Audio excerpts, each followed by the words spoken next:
the support, and they're like, good job, we're going to give you, keep lowering your pressure.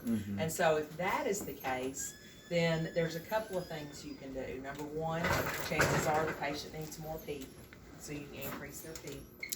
And the second thing you can do is you can look at their tidal volume here, okay, and see, we've got them set at 300. The tidal volume is running 355, 400, and so they're breathing that down. So what would you do? You could increase their PEEP, and you might not be able to give them exactly what they want. You might not be able to turn them all the way up to 400, but you might be able to meet them somewhere in the middle at like 350. Okay, and that's going to increase their support, help them recruit their FRC, and that's just if they're in distress and you start seeing that high tidal volume minimum pressure. All right, so that's something you'll see with the somebody that's kind of de-recruited. Okay, but if you see it and they're not in distress, they're doing really good. They just they're going to tolerate their breathing trough. All right. So we've talked about the alarms, we've talked about the ventilator check, we'll talk about some of the modes. First, we'll talk about APRV, because y'all use that a lot, right? Or quite frequently here lately? Since COVID. Okay. Yeah. Well, the first thing, let me tell you, which I've already said it, but I can't say it enough, VCAC. VCAC is the same thing as y'all's CMV with assist, okay? So, anyway, that's what that is. It's the same mode, just called a little bit different nomenclature. APRV is right here. I'll put somebody in APR. I'll put this little test line in APRV for a minute. So we'll set our time high. I'm going to intentionally set my time low a little bit long here. Your P high is going to be set at whatever your plateau pressure is. Your P low will always be 0, and we'll touch it one more time to activate it. Okay, so with the COVID patients, I'll cover just a little bit. They're doing those patients a little bit different with APRV than the traditional old school APRV. And if you ever want a resource, it is on APRV Net. Has really good protocols. If y'all are y'all familiar with that website? I'm not. Okay. So APRV Net, they have a COVID rescue protocol that essentially what it does is it has shorter time constants. Okay. So you use, instead of having this patient that's on 100% and 20 a PEEP and a rate of 30 or 35, and then flipping them to APRV with a long time high of 4 to 5 seconds, which is traditional APRV, what we always did and we've done, at the beginning of COVID. And then what would happen, their CO2 would skyrocket and their blood pressure would bottom out. And so now with this rescue APRV method, you have a goal of 90% of your cycle time to be at time high. That's the end goal, but you just can't start out that way, okay? So you might start out with a time high of 2 seconds instead of 5 seconds or 4 seconds. So it's the opposite of drop and stretch. You still want to stretch, But you're not going to drop and stretch. You're just going to have more releases right at first, with the goal of, as the lung nudges open and opens up, then you stretch it out little by little bit, just a little tiny bits, little tiny bits at a time. And so before you drop any pressures with this rescue APRV, you want to nudge the lung open and stretch it to your normal APRV, to 4 to 5 seconds. Like a recruitment maneuver. Yes. And then once your lung is recruited with the 4 to 5 seconds, then you can start dropping and stretching your, drop, stretch, and to wean. But it just provides more bulk ventilation. So you just more releases. I know it's not a ventilator class 4 for that, but are we still expecting to have the 100 breaths on top? Yeah, you're still gonna. The patient is still gonna be able to breathe at any point in the breathing cycle. that they want So to at keeping time it up high on or top time and keeping low. those muscles moving, Yep, there's preventing atrophy. absolutely, yeah, all of that, none of that has changed. The only thing is you're having just a few more releases to have more bulk ventilation to get rid of the CO2, so the CO2 doesn't just, shoot up like it has been. Right. So, just a technique that you can try, and there's really good protocols on that APRV network. If y'all look it up, it explains it all really well. Fantastic. Alrighty. It's So, exciting. time low, hardest part to set. Of course, you're going to measure that and target 75% of the peak expiratory flow. So you look at your flow waveform. There's a freeze waveform right here. You can just freeze the waveform like you probably do now. See what the peak expiratory flow is. Here it's running about 36, 35.5, 35.7. We'll call it 36, okay? Now, if you're real good at math, you'll say exactly what that 75% is. It's somewhere in 25 ballpark, but let's say 36 times 0.75 is 27. So what I do, just for a visual, this isn't going to tell me what to set my T-low at, okay? But what this does is it gives me a visual of how much of that flow waveform I'm going to cut off. So I can, when I start whittling away at my time low, I know, when I'm about there. So I'll just touch here. You see you cut some of it off, but not quite enough.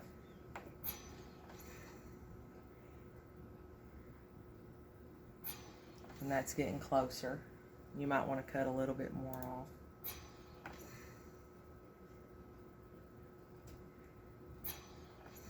And that looks about like, roughly kind of what I'd cut off. And if you wanted to measure it again now to see, you can look and these numbers are going to be very different on a real lung. Your peak expiratory flow is still around 36.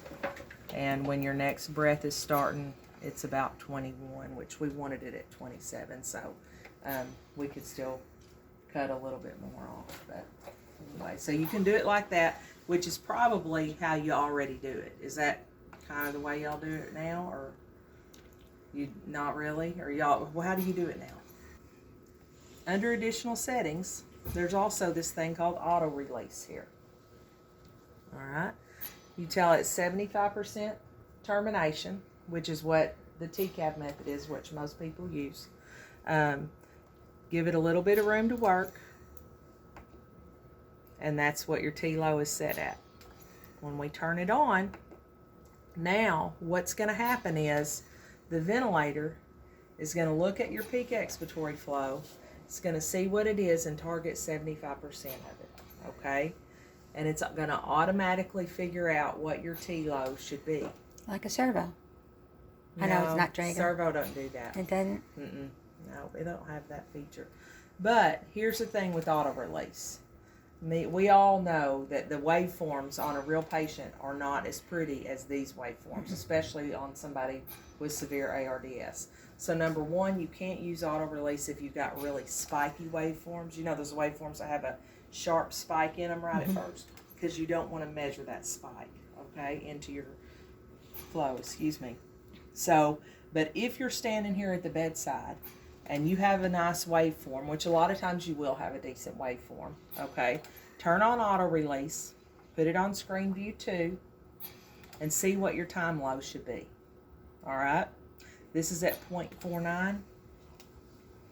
Now we come back in here to additional settings, turn auto release off, and it's going to transcribe. After it's ran a minute, it's going to transcribe an average of the T-low right here to your T-low. So you don't really have to do hardcore calculation. All right. Now, you want to make sure that this time low is on an adult. It would never be less than 0.2. Okay. And that's if the sicker the lung, the shorter the time low, because your elastance, when you have a really poorly compliant lung, then it's going to bounce and close really fast. But I've never seen an adult with a time low of less than 0.25, or most of the time it's significantly bigger than that, longer than that. So anyway, take this. You have to know how to measure APRV, know what you want, what you're looking for, so you'll know if that's acceptable or not. I wouldn't leave the auto release on all the time, because sometimes the waveforms can look great while you're here, and then you go, see 4 or 5 other patients, and this patient gets secretions, or their compliance gets worse, and they get that rebound on the spike, and then it can cut your time low too short. Okay, we don't want that to happen, so that's why you see what the time low is, and then just set your time low and turn auto release off. It's just a tool to help you set the time low. All right, does that make sense? Mm-hmm. If anybody's struggling, and it will also help, if the physicians aren't familiar with how to set up the time low, then it could maybe help them do it. But if they are familiar with how to do it, then that's fine. But probably they'll use the TCAP method, which is targeted 75% of the peak expiratory flow. All right. So now, different views. View 1 is your basic view. View 2 is APRV. View 3, I think that was the loops. Yeah, okay. View 4 is a smart pulmonary view, I believe. Nope. View 4 is your weaning view. You don't have to change the view ever if you don't want to. But this is just things that are built for you. So let's say you have somebody on CPAP for a while. This will give your RSVI in a big box here. If your weight is accurate, it'll give you your tidal volume per kilogram. If your height is accurate, and it'll trend your RSVI over time. So you can see, instead of how they're doing this minute, you can see how they did over the past hour or 2 hours, or however long they've been on CPAP. All right. The next view is called the smart pulmonary view. This view just tells you the compliance and resistance of the patient's lung, and it's just a quick snapshot, okay? So if you want to use it, you hit take a reference, and when I hit take a reference, you're going to notice a little perforated line that showed up there, okay? And that's just time stamping that place and time of what the compliance and resistance is. And just remember, thicker is sicker, all right? So if you come back on your next vent check and you see something like that, then you know their compliance has gotten a lot worse, okay? And then if it's, I'm in APRV. It's like, let me put it out of APRV here. If it gets thinner, which it will in a minute, it's going to take it a minute, then that little line, then it will, you know that you're moving in the right direction or staying the same. Okay, so that's the smart pulmonary view if you ever want to use that. And the last one is just whatever y'all want it to be. Y'all tell me if you want something else on there. Probably on the other one, if we could set it up for neonatal ventilation. Excuse me, for something that you'd want to see on the neonate or something. All right. Okay. So now, some of these shortcut buttons. We good so far? Any questions so far? These shortcut buttons are just pulled out of things that y'all are already used to seeing, okay? So, for instance, this trends and data is a hard button on the Excel. And within this trends and data are a trends table and values and logbook, and you remember probably seeing all of those things. These are just little shortcuts to it. So, the trends table, I can touch that, and a trends table pops up. You can trend things from every 5 minutes to every day, depending on what you're looking for, okay? So you can change it to 10 minutes, 30 minutes, an hour, 2 hours, 4 hours, and this is your customized data sheet. It's your vent check, and then it goes on with all other different measured parameters that you can monitor, all right?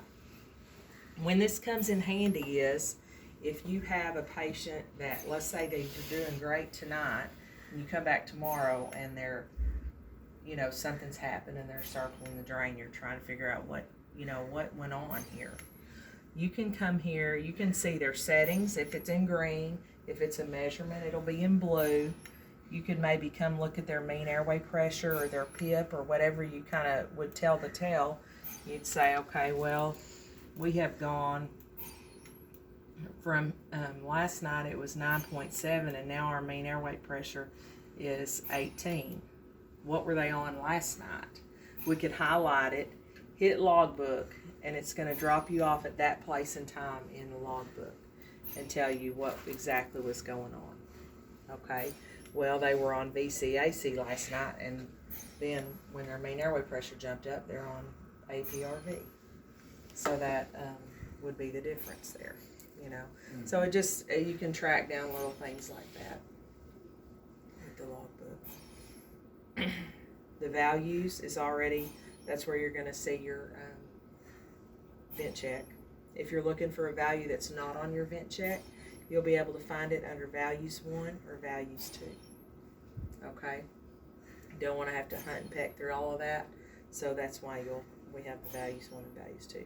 And then the logbook, that'll log every kind of change that's happened to the ventilator.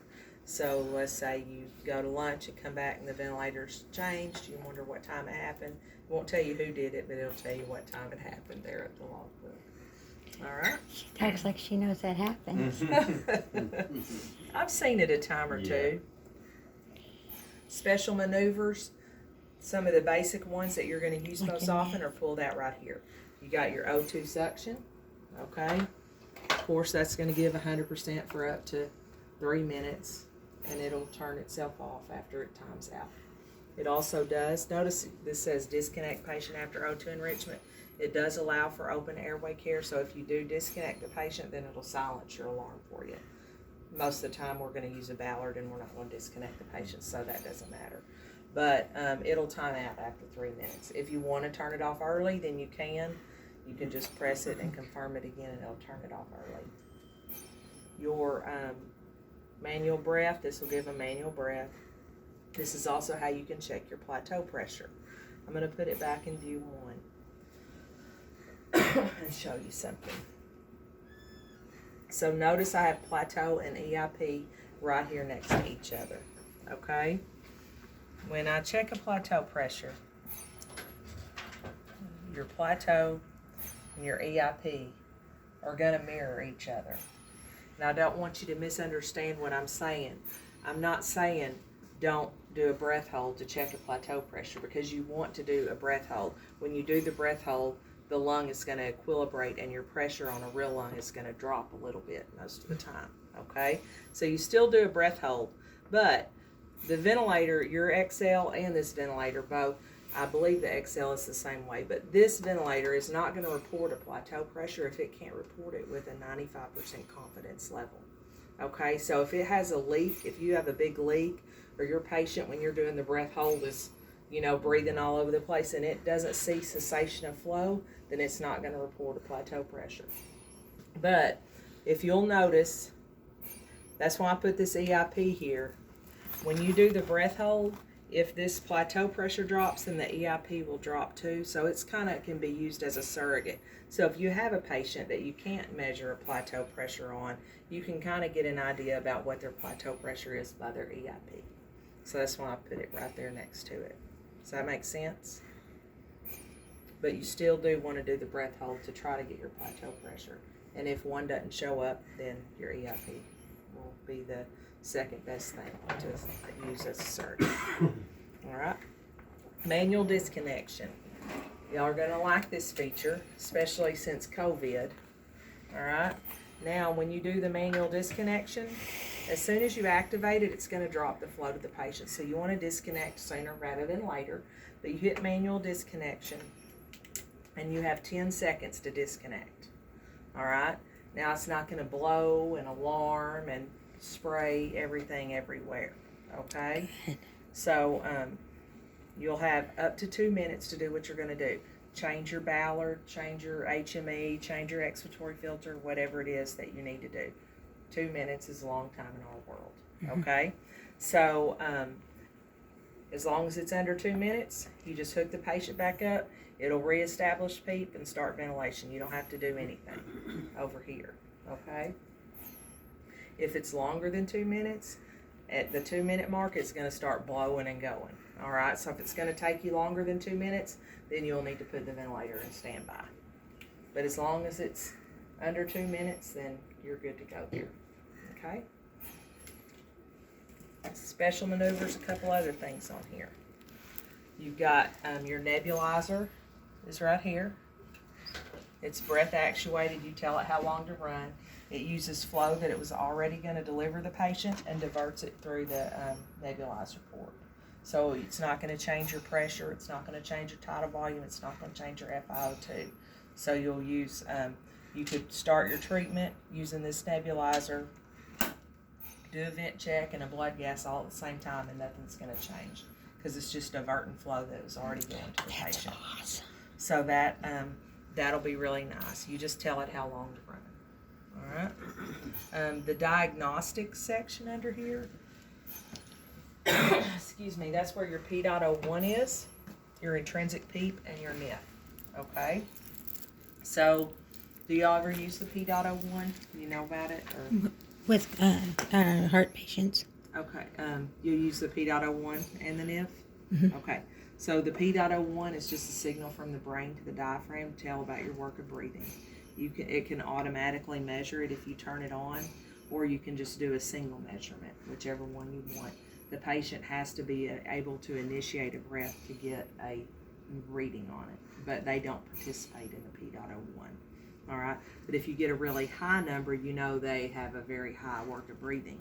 So sometimes if you have a patient that's struggling and you're trying to provide them more support, it's nice to measure their P.01, make some adjustments, get them calmed down, and then measure it again and see what their work of breathing is and see if their P.01 has gone down some. All right. Intrinsic PEEP is right under P.01. This ventilator will tell you when you need to measure intrinsic PEEP. You'll get a little message. It's not an alarm, but just like that disconnect message, it'll say air trapping. If you see an air trapping message, then that's you might want to go in and measure and see exactly how much air you're trapping. Okay, very straightforward and simple to do. You just hit start and confirm, and it'll do the maneuver. We're on 5 a PEEP. This PEEP-I is 5.5, so we have 0.5 of intrinsic PEEP and 5 of ortho. It just adds the total. So if that said 10, then we'd have 5 of intrinsic. Okay. And then your NIF works the same way on this as it does on the XL. It'll lock the patient out for as long as you hold down the button. Okay? So you can hold down the button, coach them, tell them to suck in as deep as they can, although I haven't, my finger won't hold it right. And when they do as deep as they can, then let go of the button. Alright? Let's see if I can hold it down better than that. I think I was just... I think the arm might be in the way. That might be.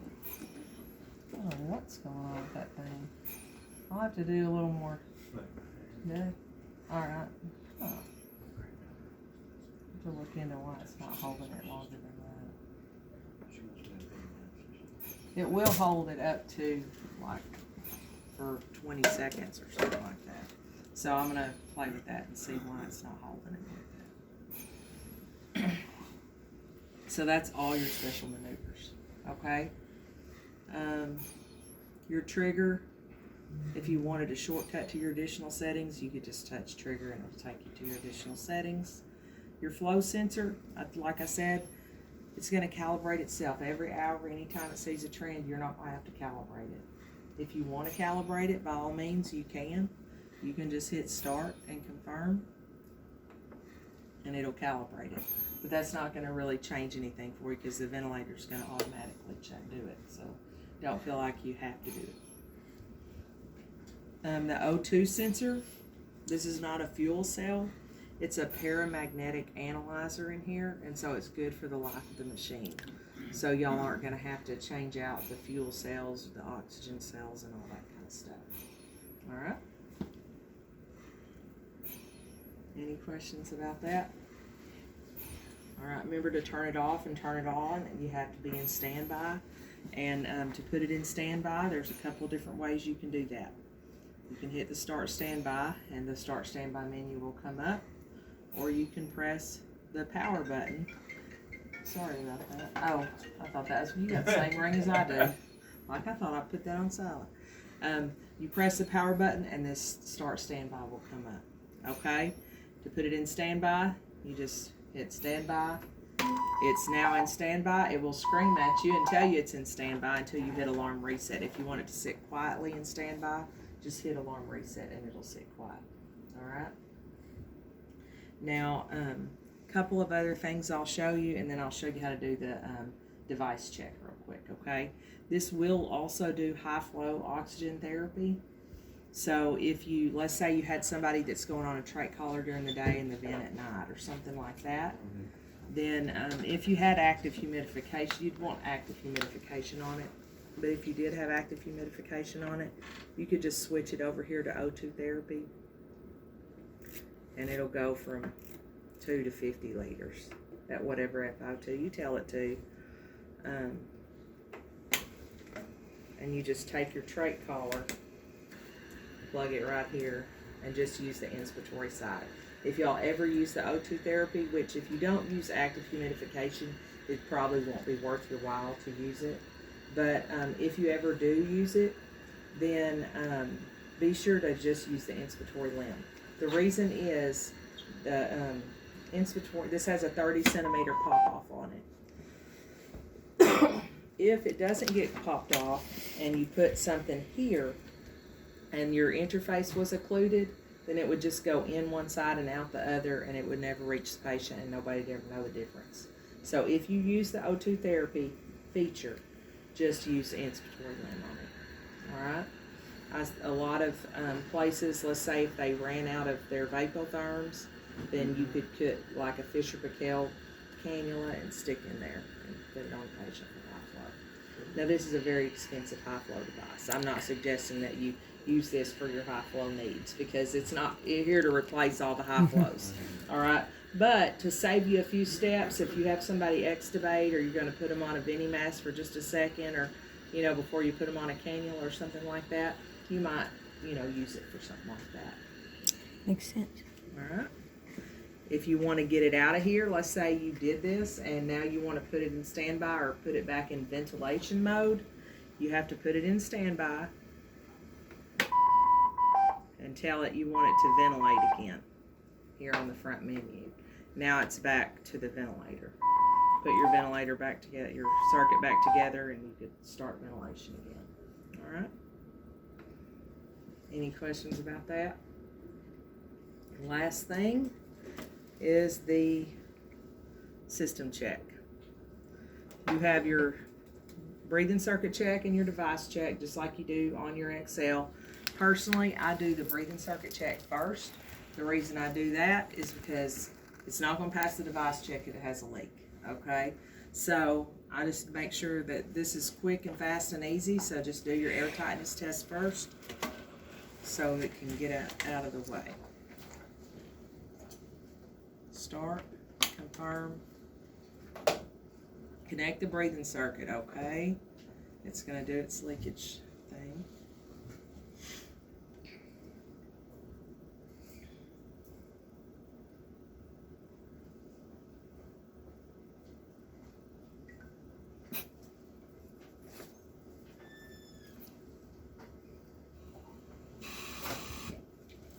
Open the Y and say okay. Alright, so that's done. It's learned the compliance and resistance of this ventilator circuit and any filters that are on there. Okay, you can save that. Now we'll do our device check. Just come right up here, hit start, and confirm. Cheat sheet, the answer to all the questions is yes. Okay, so yes, we hear the alarm. Yes, the breathing circuit's connected. Yes, the humidifier's connected or not used. I don't know how you can say no to that one. Yes, we want to do the we want to calibrate the expiratory flow sensor. Yes, the test lung is connected. It just needs a little Y. You don't have to have the test lung on it, okay? Just say yes. Internal gas supply, do you want to calibrate that? You say yes. Now you're done interacting with the machine. Okay, it's going to take 3 or 4 minutes for it to finish all of its thing, but you don't have to do anything else to it. You can come back in 3 or 4 minutes. You can come back tomorrow or in 10 days. It's going to be sitting here just like it was, and all the things should be green. Okay. If it does fail anything, which chances are it's not going to if it passed the breathing circuit test, let's say it does, there will be a little red thing there, and you can just repeat whatever it failed. It won't have to repeat the whole thing. Okay? Does this have neonatal on it too? This one does not, that one does. So there's a couple other things I want to tell you about.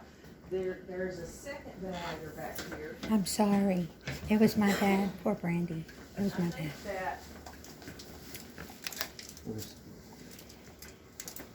Janet said y'all are just going to use the XL right now for the neonatal piece, because you will have to put a neonatal valve and the proximal flow sensor and all of that kind of stuff, and you don't have all of that for this. So right now, you're going to use the XL because y'all are already accustomed to doing that anyway. Yeah. When you have to do it. When we have to. When you have to. Not our favorite thing. Yeah, I hear you. This ventilator, you notice, looks a little different than this one. This one has these look like drawers. They're not drawers, okay? This has a gas supply and a power supply. So this is a turbine. You don't have to have it plugged into air, okay? This power supply is a 4-hour external battery. If it's powering the gas supply also, which chances are it will be if you're using it like that, then it's a 2-hour battery, okay? So we can take them to CT on that one? You can. You could take them to CT on that. You would just plug the 50 PSI up to oxygen. As soon as you unplug the air, the gas compressor will kick on, and it will have a battery. It kicks on automatically just when you Kicks on disconnect from automatically air. when you disconnect from air, the gas supply will kick on. You just have it plugged into oxygen and roll So on down the hall. So you can plug it into like an oxygen tank. A cylinder, yeah, 50 PSI. Just get a cylinder that has a 50 PSI. 50 PSI port. And then you, I just forgot. I'm gonna make that one fail. This one doesn't have the hoses on it yet, the oxygen hoses, but you just take your 50 PSI port and screw it in there. Okay. Some of the tanks you have to turn them to auxiliary. They might still pass. Let's see. You might get to see that repeat button. But anyway, this one, just know you've got a 4-hour battery here and a gas supply, okay? And then you just hook your oxygen to the gas tank, to a 50 PSI port on gas. Now, that battery is given that it's plugged in and fully charged, okay? You gotta keep that So one you plugged gotta in keep all the plugged time. in if you want to have the battery. You know, if it's not fully charged, of course, you're not going to have that amount of time. If you're using that ventilator, it depletes the it depletes the external battery before it comes to the internal battery.